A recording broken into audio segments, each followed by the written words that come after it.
Taigi, sveiki visi. Kaip jau tapo įprasta susitikti kartą į mėnesį bendravom su įdomiom asmenybėm. Tai šį kartą įdomi asmenybė yra Giedrė Ivanova, Prienuose galbūt geriau žinoma kaip Giedrė Smolskaitė. Sveiki. Taip. O kalbinu aš, Atviros jaunimo erdvės Prienuos koordinatorė Živilė Rusevičienė. Tai Giedrė dainuoja nuo vaikystės, esi įvairių tarptautinių ir respublikinių konkursų laureatė. Televizijos projektų Lietuvos balsas 2012 metais antros vietos laimėtoja, humanitarinių mokslų daktarė, mama ir šiuo metu einanti naujų kelių muzikinio dueto San Francisco dainų kūrėja ir atlikėja. Ar visada tvirtai žinojai, kokiu keliu eiti?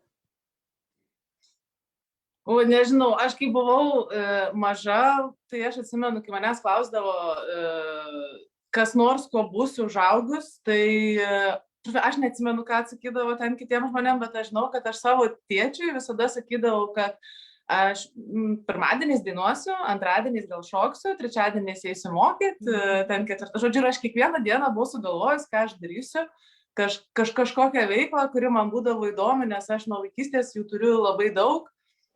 Ir visada tuo skundžiuosi ir jau dabar turbūt suprantu, kad reikia po truputį priprasti, kad jų visada bus daug. Tai, žodžiu, aš šitą visada atsimindavau ir galvodavau, kad, čia toks kaip pokštas, bet iš tiesų tai tas panašu, kad ir vyksta, kad iš tikrųjų ir yra daug tų veiklų ir man nesakyčiau, kad čia puikiai labai sekasi suderinti, nes vis tiek visada, jeigu tu susikoncentravęs į kažkur vieną, tai šiek tiek nukentės kitas. Kaip dabar buvo mokslai, tai truputį tas dainavimas toks buvo nuošaly, bet vis tiek labai stengiuosi nepamiršti, nepamest ir kiek įmanoma sujungti visus šitus dalykus, kurie man patinka, tai rašymas, dainavimas ir šiaip siejasi, aš niekada negalvojau, kad susisies man, nes aš ir disertaciją rašiau žodžių ir muzikos sąveikų, analizavau, žodžiu, kaip ta muzika žodžiuose atsiskleidžia. Ir dabar, kai rašau dainas, tai aš irgi apie tai labai daug galvoju ir visai išeina darbas pagal specialybę. Bet vis tiek labiausiai širdis taip prie muzikos linksnis, visi konkursai, tai vis tiek tai yra didelis darbas ir pasiruošti ir pritaikyti įvairius gebėjimus, kaip minėjai, ten ir šiek tiek šokio, šiek tiek to, bet vis tiek tas toks muzikinis kelias ir aš bandysiu pasidalinti šiek tiek akimirkom, kad būtų galbūt tas spalvingesnis pokalbis. Ir pirmasis vaizdas kaip tik ir byloja tavo tos patirtys konkursuose, šiuo atveju televiziniam tokiam konkurse, kuris taip pat ant tuo metu Lietuvoje dar tik tai pirmosios užuomazgos, pirmieji žingsniai. Ir kas pastumėjo tiesiog pabandyti save ir tam tokiam amplua jau Lietuvos mastu, jau tokiam konkursui televiziniam, kurio vis tiek jau būni matomas, jau daugiau žinomumo būna, jau tos gaunasi šiek tiek jau ir įpareigoja tuo keliu eiti iš tiesų. Tai man pačiai kažkaip, nežinau, aš galvoju, kaip aš iš vis išdrįsau tuo metu sudalyvauti konkrečiai šitam projekte, nes dėl dainavimo apskritai ir pasitikėjimo savim visada būdavo visokiausių klaustukų ir beveik kiekvieną kartą einant ant scenos tas būdavo. Bet aš atsimenu, mes su mama žiūrėdavom Amerikos balsą. Ir dar pas mus nebuvo, nevyko toks projektas ir kažkaip mes tai buvom, va čia reiktų man sudalyvauti, va čia gal būtų mano vieta. Ir tada, žodžiu, kadangi jau taip pašnekėjom, atsimenu, prasidėjo tos reklamos, tai viskas, tai dabar jau prikalbėta, reikia pildyti anketą. Ir, žodžiu, taip žingsnelis po žingsnelio, ten, aišku, nuo tų, kad apskritai ir kas nors atsisuks per patį pirmą etapą. Dar kito pirmo etapo būna dar 2 etapai, apie kuriuos niekas nežino ir jų nerodo. Tai kiekvieną tą etapą, kur tu galvoji, kad ar čia tau pasiseks, ar čia kažkaip, žodžiu, niekam nepasakojant, ten tik artimiausiam žmonėm ir paskui toksai juokiamės, kad ir veikia, kaip kokioj atleisk laidoje jau susiradau visus savo seniai pamestus draugus, susirankėjau iš vaikystės, nes čia vis tiek televizija labai, labai esi matomas. Tai, žodžiu, man atrodo, kad tai nebuvo kažkoks, kad, oi, aš tai čia savim pasitikiu ir dabar čia naisiu ir dainuosiu. Čia kaip tik gal buvo iš didžiulių abejonių tas sprendimas priimtas, kad toks pasitikrinti, ar man apskritai patiks ir kaip vat kiti žiūrės į tą mano dainavimą ir panašiai. Ir tada tie lūkesčiai buvo pranokti ten su didžiuliu kaupu. Tai žodžiu, toksai ir iš didelio noro, ir iš didelių abejonių, ir iš to pasikalbėjimo su mama, bežiūrint Amerikos balsą. Ir kaip paskui vis tiek antra vieta tikrai nėra blogas pasirodymas, anaip tol, tai kaip tik labai geras rezultatas tuo metu buvo. Ir kaip pati jauteisi, ir buvo tas 15 minučių šlovės, tas visas toks samplūdis, kad aš jau dabar čia jau mane žino, eini gatvė, čia mane visi turi pažinot. Ar buvo tas etapas kažkoks? Ne, visai nebuvo, nes mūsų šitas balsas apskritai ir neturėjo, kiek aš žinau, tokių ir reitingų ir tokio žiūrimumo, koks yra dabar, nes jis buvo toks pats pirmas ir man asmeniškai, aišku, tai aš kaip galiu kitaip sakyti, bet man tai jis buvo pats geriausias, nes mes turėjom ir užsienio žvaigždės, kurių dabar nėra. Mes turėjom ir specialiai tiem žmonėm, kurie praėjo jau superfinalą, sukurtas dainas, mes turėjom autorinės dainas, kurios paskui grojo radijoje, tai ta prasme jisai buvo toksai labai didelis, bet jis va to kažkaip gal nesulaukė to pelnyto dėmesio. Aš aišku taip sakau, ten buvo didžiulis dėmesys vis tiek, aišku, bet lyginant, kas čia dabar vyksta, tai tokių nebuvo. O dėl to, kaip aš asmeniškai jaučiausi, tai antra vieta, tai aišku, čia yra super, čia yra labai smagu, bet antra vieta yra pati nesmagiausia vieta. Ta prasme, kad jau trečia tada vieta geriau, nes antros vietos nieks net neskelbė dažniausiai. Paskelbė trečią, vis pavoja, pasidžiaugia ir tavo skelbė pirmą. Tai bet čia tokie formalūs dalykai. Man asmeniškai absoliučiai buvo tas nesvarbu, nes aš ten tiek visko gavau, ir ne tik ten dainavimo scenos, bet aš gavau ir draugų, ir bičiulių, ir apskritai supratimo apie tą muziką. Didžiulė dovana, kurios neapibūdins nė viena vieta. Ir kad aš galėjau ten būti nuo kiekvieno ten sekmadieniais, ar nevyko kiekvieną sekmadienį, aš atsimenu, buvo mamos dienos sekmadienis, ir aš taip vis juokaudavau, kad tai ką dabar reikia dar praeiti porą sekmadienių, nes reikia ir tėčio dienai padainuoti, tai kažkaip, žodžiu, vis tais mažais žingsniukais susirinkti visą tą patirtį, visus patarimus. Tai iš tikrųjų labai gera patirtis ir tik gal net dabar aš tą labai smarkiai ir suprantu ir koks tai buvo ir didelis dalykas, nes tuo metu man kažkaip, ne tai, kad čia buvo savaime suprantama, bet aš sakau, aš labai kažkaip nesureikšminu, tiesiog taip labiau smagu buvo viskas. Bet sakau, tai ta tokia antra vieta, tai ir gerai, ir nelabai. Bet vis tiek, kaip tik palikau tokią nuotrauką, kad matosi iš tiesų daug veidų, kurie dabar vis dar tuose topuose, ir Gabrielius Vagelis, ir Ieva, kur taip pat ir Eurovizijoje paskui sėkmingai pasirodė. Ar yra tas bendravimas toliau, būtent kaip su kolegom, galbūt kažkokie bendri pasiūlymai, galbūt kažką bendrai padarom, galbūt kažkokių tai projektų, ar kažkokių, nežinau, darbo sumanimų, ar tiesiog tokių bendravimų toliau? Iš pačių pradžių tai, aišku, buvo labai daug bendravimo su tais, kuriais tiesiog mes geriausiai sutarėm, tai su jais ir tęsėm bendravimą tiesiog kaip draugai. Tai čia, aišku, Gabrielius, Ieva, tokie buvo mano vieni artimiausių, ir buvo dar, gal irgi čia ne visi jau atsimena, bet buvo Indrė, tokia Indrė, dabar jau Juodeikienė, jinai irgi laimėjo ką tik finalo ketvirtą.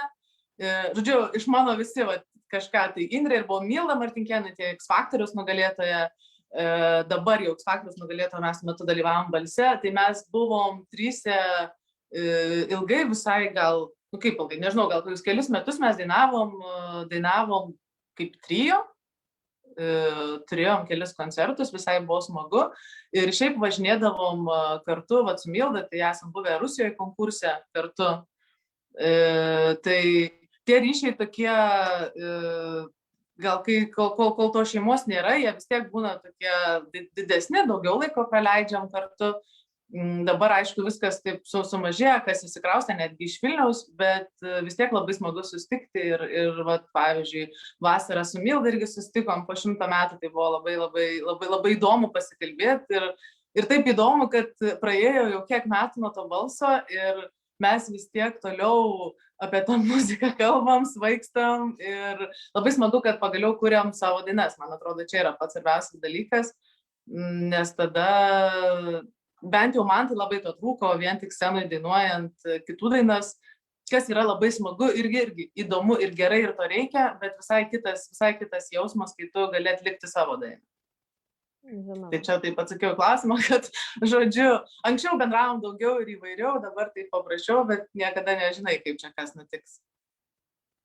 Bet vėliau vis dėlto pasukai šiek tiek kitų kelių, ne muzikos studijavimo galbūt kryptim, bet semiotikos mokslas.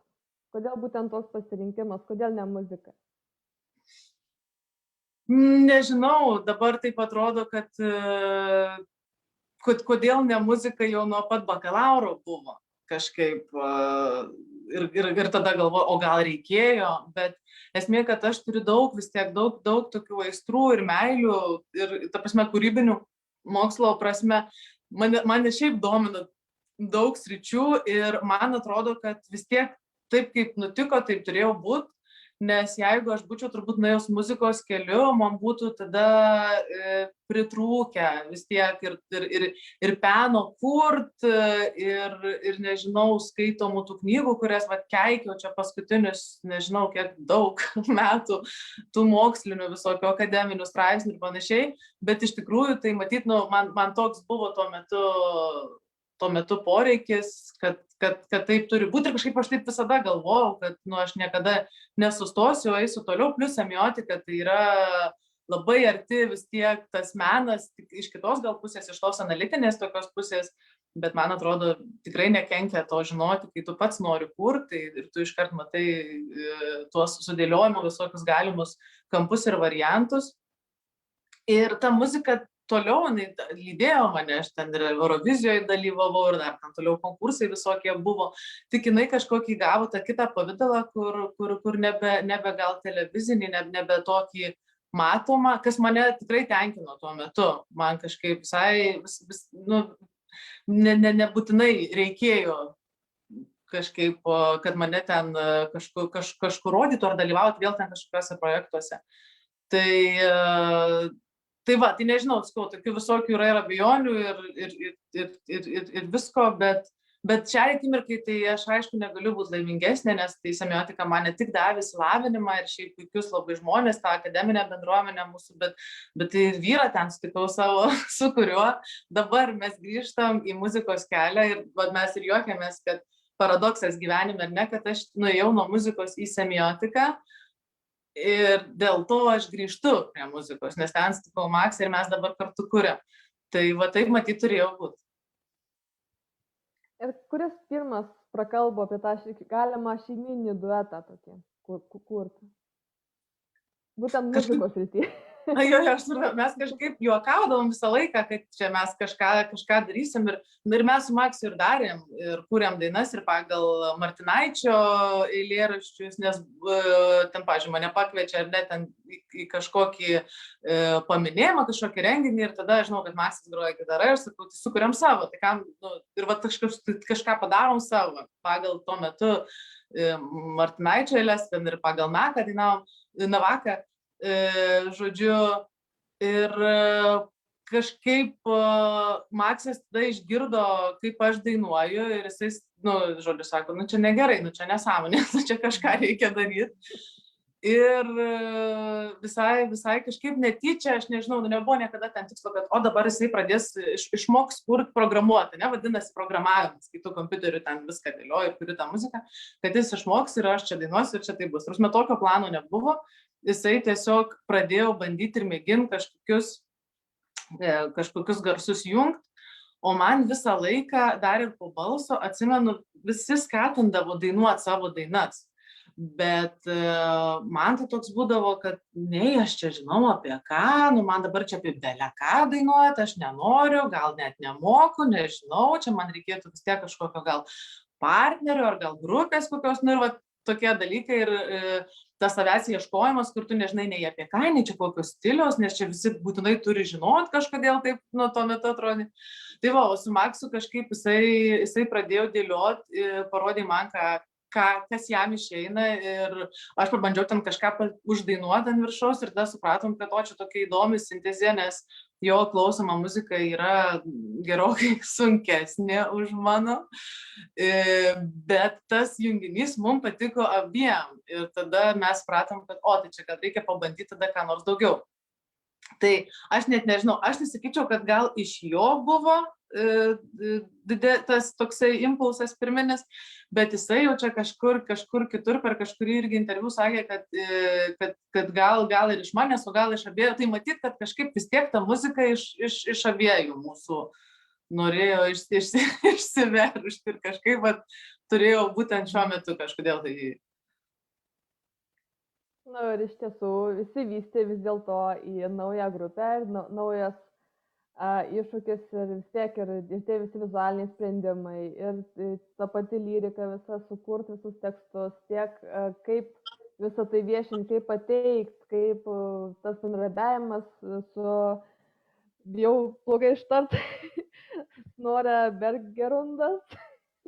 Snorre Bergerundas. Taip. Kaip visą tai užsimezgė būtent tas jau kūrybinis procesas šio dueto San Francisco? Tai čia mes kuriam jau kažkurį laiką, bet jau tokį pagreitį gavom tai per pastarosius porą metų. Šiaip mane labai stebino, tikrai nustebino, kad šitie dalykai labai lėtai vyksta. Ta prasme, atrodo, kad mes turim dainas, tai jau čia jau, bet iš tikrųjų, kol tu sulauki eilės, kad tave priimtų įsirašyti, nes tai ne vienas esi, plus pas tą prodiuserį, kur minėjai, tikrai yra daug norinčių eiti, įsirašyti savo muziką ir panašiai. Tai, žodžiu, klausimas buvo, kaip užsikūrėm, ar koks buvo klausimas? Nu taip, iš esmės, kaip tai atsirado ir kaip pradėjot būtent su šio prodiuseriu bendradarbiauti, ar jis pastebėjo, ar jūs savo darbus pasiūlyti tiesiog, kaip tai pat įvyko? Supratau.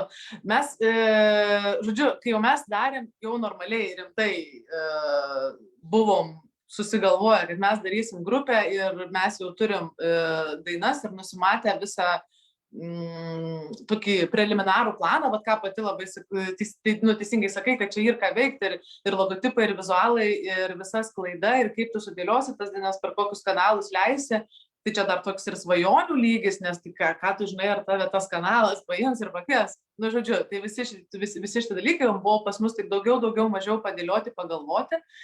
O tą prodiuserį, jis yra šiaip Norvegas, bet jis gyvena Lietuvoje jau daug metų. Mes jį jau buvom nusižiūrėję, nes visą laiką, kai išgirsti kažką naujų dainų, visada būdavo, kad kažkaip skamba gerai, kas čia darė. Nueini pažiūrėti Snorri Bergerud. Ir aš tai atsimenu labai gerai, kad seniai labai irgi perskaičiau Snorri Bergerud. Tai čia užsienį kažkur, tai čia reiks skrist kažkur, tai čia be šansų. Ir žodžiu, vis taip Snorri Bergerud. Ir paskui, žodžiu, Gabrielius Vagelis irgi pas šitą prodiuserį įrašinėja, daro savo dainas ir pas kitą dar prodiuserį jisai, žodžiu, bet tada mes kažkaip supratom, kad tai čia gal Lietuvoje jisai. Žodžiu. Ir tada mes jam susiradom, žodžiu, elektroninį paštą, parašėm mailą. Tai sako, jis paprašė, kad mes atsiųstumėm tą savo dainas, žodžiu, ir mes ten visi baimė, drebantys nusintėm tas dainas ir jis dingo, atsimenu, ten gal savaitę ir dviem ir mes gal, okei. Bet toks vis tiek, man tai kirbėjo, aš tikrai nesu linkus kažkaip ten labai gerai galvoti apie save, bet apie šitą muziką, kurią mes darom, aš tikrai labai nuoširdžiai tikiu ir mes įdedam tiek pastangų ir tiek darbo, kur aš galvoju, bet tai negali čia būti, kad čia taip blogai, jis net neparašys. Nu, žodžiu, ir tada jisai tik tai, žodžiu, ten parašė savo numerį, mes paskambinom, tai jis ten priešingai, jisai mus ten labai labai išgyrė, labai labai skatino ir džiaugiasi ir rado mum ten vietą, gal po pusės metų, rado vietą po pusės metų, bet tiek laiko maždaug mes laukiam. Ir, žodžiu, tai labai smagu buvo ir pats įrašinimo procesas irgi, jisai yra super talentingas žmogus, nežinau, jis paima gitarą ir sugroja 3 natas ir jos yra idealios, jos yra lygiai taip, kaip mes įsivaizdavom, žodžiu. Tai tas labai smagu. Ir kitas dalykas, dar labai smagu dirbti su žmogum, kuris mes jį labai vertinam ir labai jo nuomonės klausom, žodžiu, mumis toks, kaip pavyzdys, nėra taip aišku, kad mes gerai, ką ten pasakys. Aš gal dar labiau tokia, bet Maksas, tai ne, Maksas jis yra sugalvojęs ir bus taip. Tai, žodžiu, bet labai smagu buvo tas, kad praktiškai viskas, ką mes buvom sukūrę, čia konkrečiai Maksas labiau, nes jisai daro visą muziką. Aš ten tik kažką galiu patart, pasiūlyti ir panašiai, bet daro jisai. Tai, žodžiu, nori, tas prodiuseris, jisai paliko praktiškai viską. Jisai, aišku, tai pakėlė į tą tokį kitą lygmenį jau, ne, kur visas tas garsas tau skamba pilniau ir galbūt ten kažkokį pakeitė skambėjimą, kad jis būtų geresnis, ar ten pridėjo kažkokių dar garsiukų ar kažko. Bet iš principo viskas, ką mes buvom padarę savo tose juodraščiuose, viskas liko. Tai mes labai nustebom ir čia, ir paskui jau mes, kai pasidarėm visus įrašus, sakom, tai kaip tau čia ar patiko? Nes, tu vis tiek iki galo vis tiek dvejoji, sakau, čia kitaip neįmanoma. Tai jo irgi buvo argumentas, ne tik kad argumentas, bet atsakymas buvo, kad sako, taigi matot, sako, aš viską palikau, ką jūs padarė, sako, tai čia yra jau geriausias parodymas, ką aš galvoju apie tą muziką. Ir šiaip jisai, aišku, labai nori, kad ir mes labai norim, ir jisai nori, kad mes ir išlaikytumėm tą savo stilistiką, nes jeigu jis visų dainas darys vienodas, tai tada nieks pasineis. Tai, žodžiu, viskas prasidėjo taip ir viskas nesustoja, nes mes tuoj vėl grįžtam pas jį, jau kai žinom, kiek čia viskas trunka, jau mes iš anksčiau užsirezervavom datą, žodžiu, tai labai laukiam tolimesnių įrašų, nes bus visai kitokios dainos, kažkuo panašios, bet ir visiškai skirtingos. Tai, žodžiu, labai labai faina ir esmė, kad čia vėl atrodė, kad tai yra nepasiekiamas žmogus, tai dar jisai ir užsienietis ir atrodė, žodžiu, kad jis čia dirba su visais mūsų geriausiais atlikėjais, čia ką tik Jarutis albumą įsirašė, žodžiu, ir čia vajezu, kaip čia jam dabar čia rašyti, skambinti ir panašiai. O viskas yra daug paprasčiau, negu atrodo, tiesiog vienas skambutis ir tu savo eini pildyti savo svajonių.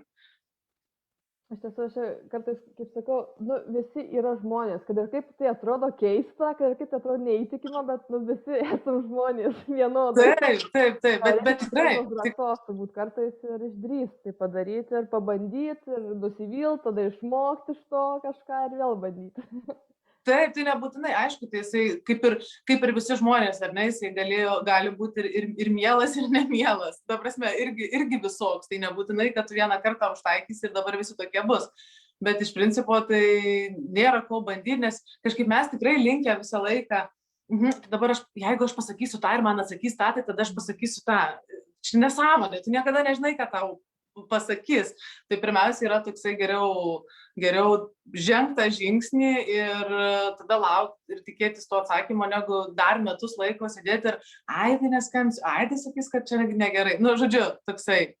Tai labai šitą sunku daryti, nes, sakau, kažkaip tada anksčiau, dar ir balso laikais, nebūdavo tiek tos analizės tokios, o dabar kažkaip jau mes apskritai labai norim labai viską kokybiškai daryti ir labai tokį priekabų savo esam, kur paskui tai džiaugiamės, kai rezultatas išeina, bet tai tiek darbo.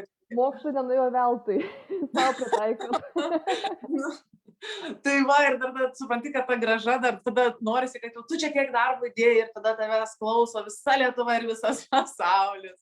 Ir tada tu supranti, kad ne, viskas čia yra labai mažai žingsniukais. Tai žodžiu, bet kiek pajėgsim, tiek nesustosim, tiek darysim, nes vis tiek turi kažkas išeiti iš to. Bet taip pat ne vien muzikiniai visi sprendimai, visi garsų takeliai, tekstai, bet taip pat ir pats vizualas yra jūsų kurtas abiejų. Jo. Labiau gal čia Makso darbas, ne? Tai visi sprendimai jau vizualiniai. Maksas, jisai daro, aš galvoju, jisai daro. Pas mus toks pasiskirstimas ir jis dėl to labai nervinasi, nes aš taip ir galvoju, nu tai milijonus dalykų ten. Žinai, ką padarom, čia padarom tą ir tą. Ir pas jį visą laiką būna, o Dieve, nu, nes kam reiks daryti. Nes taip puikiai tą moka. Man, aišku, irgi niekas netrukdo dabar čia išmokti, bet tai kiek aš truksiu, kol išmoksiu. O jisai moka puikiausiai ir tom visom programom. Ir filmuoti, kiek mums reikia, aišku, ten kažkokių super klipų, tai čia nieks nesako, ar ten fotosesijų kažkokių.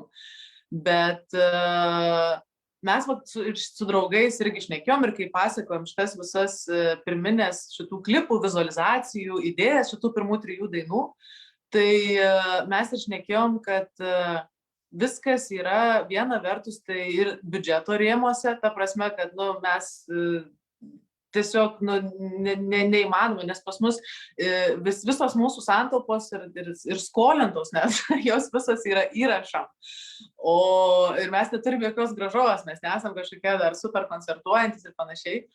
Tai žodžiu, kad viskas yra labai labai aiškiuose rėmuose, bet kas verčia mus būti super kūrybingais. Jau jeigu ir tai tu turi idėjų, tai tu dar turi kažkaip sugalvot konceptą tai dainai, kad jinai dar kitaip atsivertų, nes ne tik įdomu klausyti, ar ne, kadangi mes turim YouTube, tai ten ir žiūri, tu vis tiek kažkas vyksta. Tai žodžiu, šitas viena vertus yra nulemtas visų piniginių dalykų, bet kita vertus, tai mes turbūt taip pat ir darytumėm. Ta prasme, mes labai džiaugiamės, kad taip yra, nes man atrodo, mes iš galvų iškrapštėm maksimumą ir tokius, nežinau, maksimumą tai dienai, aišku, tai gal aš ten po metų kažką ir geriau sugalvosiu, ar nežinau, rytoj. Bet turiu omeny, kad visas tas konceptualumas, kuris atsiskleidžia tokiuose kažkokiuose vis tiek rėmuose, man atrodo, ir yra labai patrauklus ir įdomus, ir bent jau mes tai džiaugiamės ir tai yra daryti sunkiau, nes aišku, kad lengviau būtų tiesiog įdėti nuotrauką ir tada groja daina ir viskas. Bet, nu, tai jei eitume mes tuo lengvesniu keliu, tai būtų... Bet pats procesas galbūt yra tas, kas taip pat užkabina ir toliau įtakoja tą tolimesnį įėjimą tuo keliu. Taip, teisingai, mums yra labai smagu, nes mes galim čia padaryti, ta prasme, mes galim čia išnaudoti visus savo, nežinau, ir talentus, ir visas idėjas, ir visą ką, ko negalim šiaip darbuose, ar ne? Maksas irgi dirba dideliai tarptautiniai įmoniai, kuris įma visai kitais reikalais. Aš dabar savo mamauju ir panašiai, bet man taip, tuos visus klipus kurti yra didžiulis malonumas ir man atrodo, kad man kaip klausytojui, mes visada irgi stengiamės pasižiūrėti, šiek tikrai tie mokslai, kiša pagalis į ratus, bet tu visada galvoji, kaip supras, kaip žiūrovas, kaip klausytojas, kaip jam bus šitas tavo kūrinys. Ir man visada yra malonu, kai koks nors atlikėjas pasistengia, kai jisai ką nors padaro, kad ir labai paprasto, bet įdomaus, tai čia tada atsiranda kažkoks toks meno ta vertė, čia ne tik, kad čia kažkoks, čia daina, nežinau, ten popsis ar kažkas ir čia viskas. Bet čia dabar kažkada irgi matėm, kažkoks, žodžiu, bičelis iš kažkokios Afrikos padarė klipą, nusifilmavo savęs telefonu, tada viską atsispausdino ir padarė klipą, kaip jis ant lapelių, žodžiu, kaip tuos tokius, nežinau, kaip vadinasi, tie, kur taip greit verti ir keičiasi paveiksliukai. Tai jisai taip padarė tą klipą ir man čia yra super įdomu, aš net nežinau, kas man tada įdomiau, ar tas pats atlikėjas, ar toks sprendimas, ar jo daina, žodžiu, kiek yra visokių galimybių ir kaip jom visom reikia džiaugtis, dalintis ir kurti, tai man čia yra malonu. Čia kaip tas mūsų prodiuseris irgi sakė, Lietuvoje yra kažkokie keistoliai žmonės, kurie yra užsivedę žiauriai. Sako, aš sakau, Norvegijoje neįsivaizduoju, kad kas nors ateitų ir sakytų, padarom grupę, įrašom dainą, sako, o jūs čia visi tokie akys dega, žodžiu, galimybių labai nėra. Ko jūs šiandien maždaug, ne? Nu, kas jum yra, žinai, dirbkit darbus, gyvenkit. Tai va, tai man tai visai fainai, kad aš tokia esu, Maksas yra toksai ir mums pats procesas labai smagus.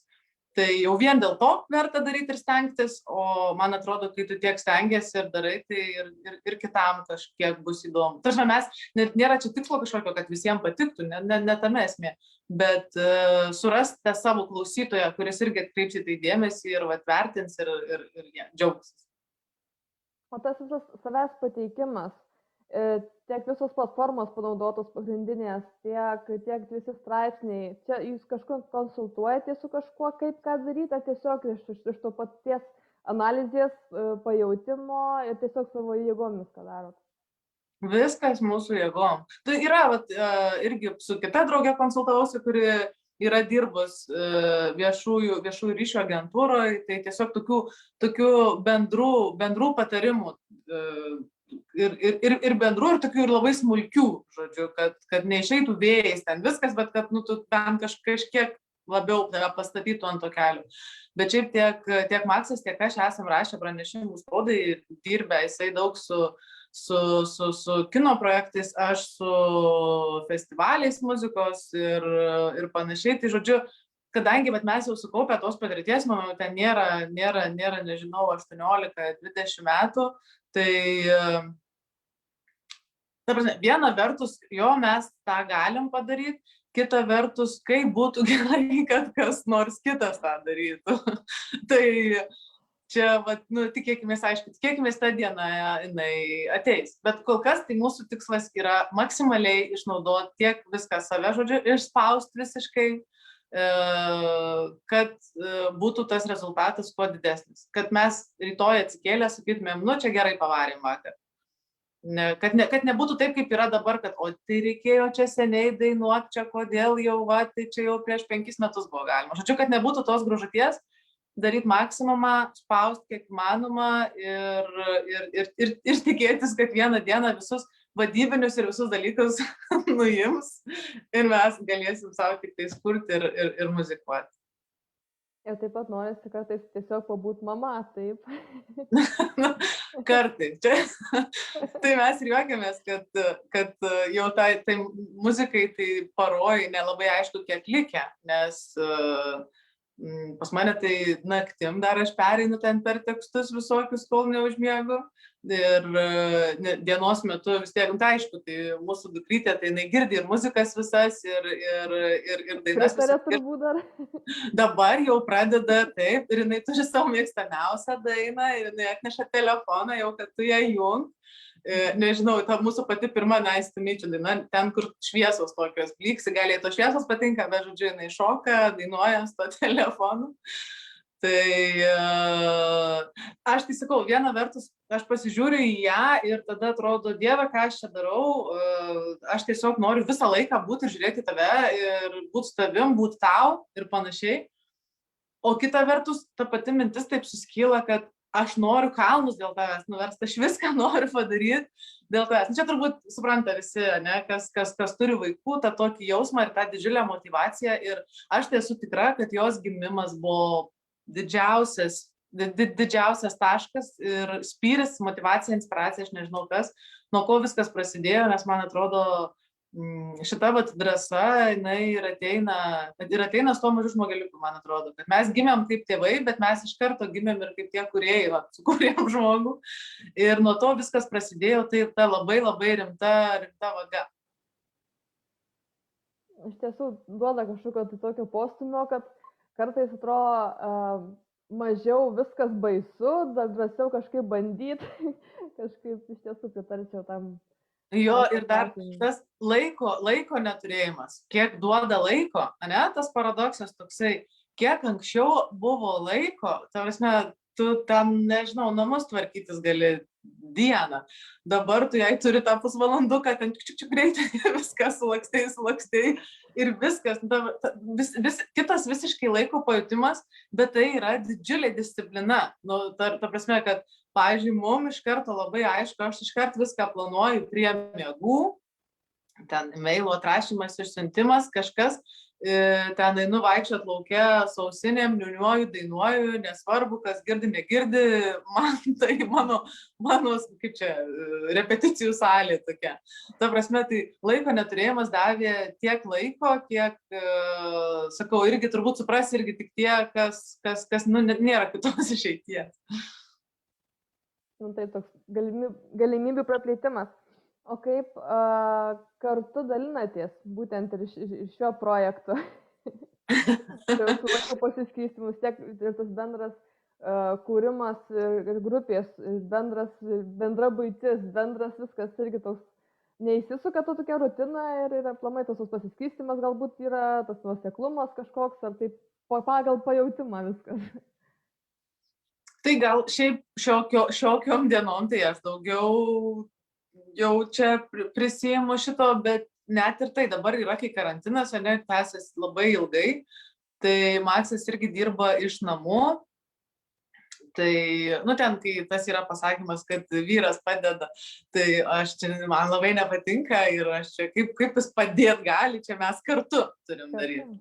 Tai bet aišku, tai jisai dirba, tai jo vis tiek negali reikalauti, kad tai neįmanoma. Tai jeigu dar per pirmą karantiną buvo toks požiūris, kad čia galima laisviau, nes čia dabar tokia situacija ir iš namų visi dirba, tai čia normalu, žodžiu, kad tavo tas darbo našumas mažesnis. Tai čia per antrą karantiną nepanašu, čia kai aš nekėjom ir su broliu irgi, kad jeigu tau į susitikimą prieš tai reikėjo 2 valandas nuvažiuoti, tai dabar tu pasijungiai, pašnekėjai ir jau tu žiūrėk, po pusvalandžio kitam susitikime gali dalyvauti, o prieš tai važiavai ir ten, nežinau, klausai muzikos, tarkim. Tai darbo jis turi daug ką veikti, tai mes pasiskirstom. Aš nežinau, kažkaip tas skirstimas jis irgi toks išeina natūraliai. Labai svarbus dalykas yra, kad mum abiem būt su dukra yra labai labai faina, labai smagu, jinai nevargina, jinai yra įdomi ir visada buvo, man taip visai keista buvo, aš kažkaip galvoju, kad tada prasidės įdomumai, kai jau ten prasidės šnekos kažkokios, bet čia tiek nu, jinai yra tokia juokdarė, nu, ta prasme, su jie yra labai smagu, dėl to yra labai malonu būti ir mūsų tas toksai, mes stengiamės kiekvieną vakarą būti kartu, kiekvieną savaitgalį būti kartu, tiek, kad jeigu reikia vienam pakurti, tada vienas pasiima, arba mane ten išleidžia, jau kažkur, kur man reikia, bet, nu, arba dabar, ne, išėjo irgi leido, kad pasišnekėtumėm, nes aišku, vis tiek tas man pavyks ramiau. Bet tikrai derinam kartu ir dėl to turbūt mums ir su ta muzika gerai, kaip ten kiti irgi sako, tai nesipyksta, tai aišku pykstamės, bet nedaugiau negu šiaip. Nu, ta prasme, kaip ir visur, kai tu viens kitą gerbi, tu vertini nuomonę, tai tiek ir auginant vaiką, tiek ir šiaip santykiuose tiesiog būna visko, bet tu kažkaip kartu ir įveiki visas kliūtis. Iš tiesų, norint viskas įmanoma ir tie visi karantinai iš tiesų daug galbūt kitaip viską pasuka, bet taip pat ir galimybių kiek suteikia, kaip pavyzdžiui, mes šiuo metu, turint laisvą pusvalandį, galėjom labai smagiai pasikalbėti. Taip. Nebaisu tie visi atstumai, Vilnius, Prienai. Taip, reiktų derintis jau, bet čia pirmadienį nepavyktų tikrai, nu, toksai. Taip. Tai gal tiesiog paliksiu laiko dar šiek tiek ir savo, kad galėtum skirti ir sulauk savo brangenybių grįžtant iš lauko. Ir ačiū labai už pokalbį, buvo labai smagu, labai greitai prabėgo laikas. Taip, labai. Matosi, kad nelabai yra su ko pasišnekėti, tik tai ačiū labai, iš tikrųjų labai smagu ir visada smagu su Prienais, ką nors Prienam. Linkėjimai visiems. Tai reiks pagalvoti, kokį projektų kartu tada į ateitį. Jo. Gerai. Ačiū labai tada. Iki viso te.